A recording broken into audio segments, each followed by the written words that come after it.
ప్రియమైన అమ్మకు, అమ్మా, ఎలా ఉన్నావు? దేవుని కృపను బట్టి క్షేమముగా ఉన్నావని అనుకుంటున్నాను. అలాగే దేవుని కృపా కనికరమును బట్టి నువ్వు నా కొరకు అనుదినము చేస్తున్న ప్రార్థనలను బట్టి నేను కూడా క్షేమముగా ఉన్నాను.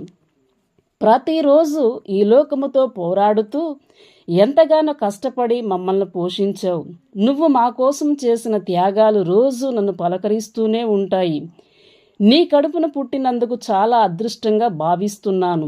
నీ భక్తి, నీ ఆత్మీయత, దేవుని మీద నీకున్న విశ్వాసం నన్ను చాలా ఆశ్చర్యపరిచాయి.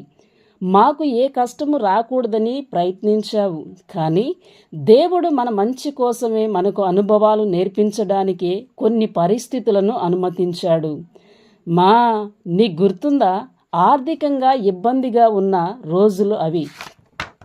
నేను చిన్నగా ఉన్నప్పుడు ఒకరోజు సాయంత్రం నేను స్కూల్ నుండి వచ్చి చాలా ఆకలిగా ఉంది మా అని అంటే 5 రూపాయలు ఇచ్చి టిఫిన్ తెచ్చుకోమన్నావు. అప్పుడు నేను, నాకు 5 రూపాయలు సరిపోవమ్మా, ఎందుకంటే ఆ ఆంటీ 5 రూపాయలకి 4 బోండాలే ఇస్తుంది, అవి తిన్నా నాకు ఆకలి తీరదు, ఇంకో 5 రూపాయలు ఇవ్వు అని ఏడుస్తుంటే నువ్వు వెళ్ళి చట్నీ ఎక్కువ వేయమని చెప్పు అని అన్నావు.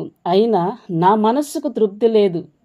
సరే 4 రూపాయలైనా పర్వాలేదు అనుకుని ఏడుపు అంతటిని దాచుకొని వెళ్ళి